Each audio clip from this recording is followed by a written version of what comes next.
do is come full circle. So down at the bottom it says creating streams. And why is Ecclesiastes 11 and 2 there? Does anybody know what Ecclesiastes 11 and 2 say?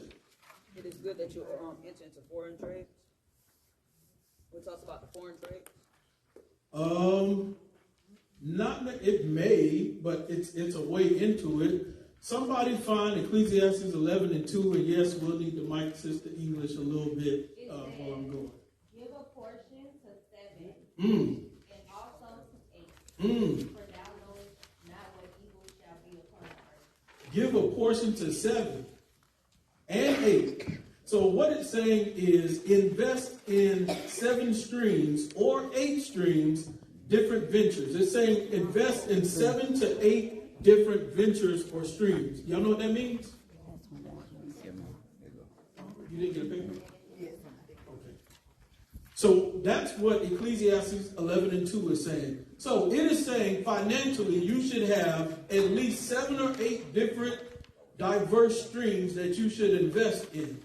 Does anybody know the importance of that? Because if this over here isn't doing well, let's say it's a pandemic and people aren't traveling, and I got a restaurant or vacation or Airbnb, I can't just rely on that. I got to have something else over here. So when this isn't going well, this will sustain me. So we're going to bring that all full circle. Next slide. We will talk a lot about budgeting today and the importance of budgeting. You see, it says strategically measuring. What is budgeting? I made up these definitions because to me it sounded good. So you might not find this in Webster. Strategically measuring and moving money / cash flow in beneficial ways for your present and future events. Someone tell me what Luke chapter 14 says. And I forgot to give you a card. I got some gift cards today. So do you want Chick-fil-A? That means somebody got to be looking for Luke 14. You want Chick-fil-A? You want Starbucks? You want Jersey Mike's? Who read that scripture? Subway. I know. Luke 14. That's a go eat restaurant place. Restaurants. Pick which one you want. All right. So, all right, go ahead. Luke 14 chapter. Luke 14. Oh, somebody already got it over there. Go ahead. Luke 14 and 28 got says, it right here. She got the mic. For which of you, desiring to build a tower, does not first sit down and count the cost, whether he has enough to complete it? You can't just build something and not count the cost, not plan, not budget for it, not prepare. Otherwise, people are going to see the remnants of what you were going to try, but they can't see the final product. So now you told everybody I'm going to do this, but all they see is the what if, it shoulda, coulda, woulda. And so the Bible is telling us that we have to plan, we have to budget for the foundation. So we can't try to build a tower and not complete it, because it shows that our God didn't help us through that process, because we're Christians, we're saved. And so if we say it, so we see it, we should expect it to happen. It shouldn't have been an almost, it was.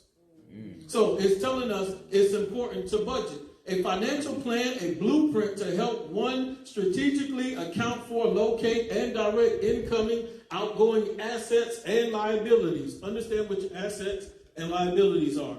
Assets bring money in, liabilities take money out. So if you got more liabilities than assets, you're in the red. You're struggling. You have to make adjustments. And I owe you a gift card for reading as well. And so you can let me know if you want a Jersey Mike's, a Subway, a Chick-fil-A, a regular Visa, or a Starbucks. Regular Visa. Now, that's not a lot of money on these cards, but there's something on them. So, when we understand this, we must understand that we have to account for everything. We can't throw some of the financial issues in the closet and not deal with it. We got to deal with it. And so what does Proverbs 27 and 23 say? I like Proverbs. Uh-oh, my goodness. She stood up.